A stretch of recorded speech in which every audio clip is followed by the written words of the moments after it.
We all need some good news. Here are 3 good things that we learned in the past year. Number 1, we know how to detox PFAS now. Seriously, it's awesome. So PFAS are known as the toxic forever chemical, and in the past, the most studied PFAS tend to stay in our bodies for upwards to 10 years.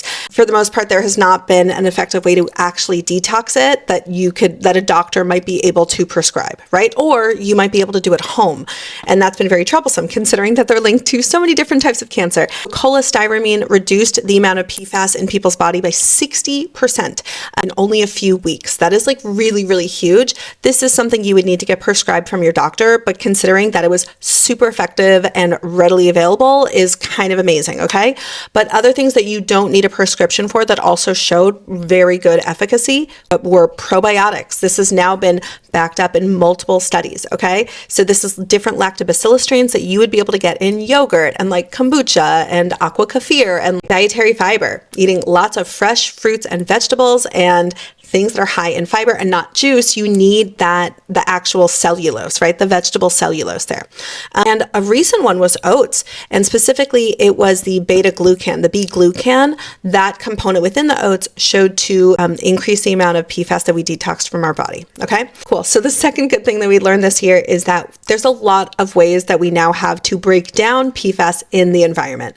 So they're known as the forever chemical because they will never break down in the environment, or at least not for a couple thousand years. And in the past, there was only a few ways that we knew how to actually break them down effectively. But now, just in the past few months even, there have been new technologies that have come out. One of them is literally with light. I saw this headline recently, super cool. There's also an electrochemical device that very effectively removes PFAS.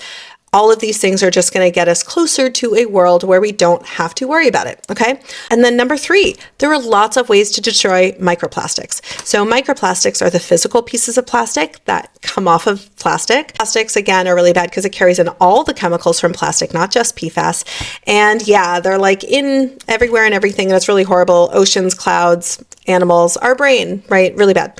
But just in this past year, there have been tons of ways that we've now learned how to destroy microplastics as well as filter them out easily. There was a study showing that a very basic sawdust and tannin filter will effectively remove microplastics from your water. Also, there was a study that got lots of headlines showing that if you have particularly hard water, just by boiling your water, you can remove the microplastics easily from the little crust that arises around the edge of your water. Very, very cool. There was a hydrogel that effectively removed around 99% of microplastics, which then the researchers were able to quickly degrade them using UV light irradiation. Very cool. And then there was even a portable device that was developed. You could detect microplastics very easily. It's good to know that we have lots of ways of getting it out of our body as well as our environment, so we stop ingesting them.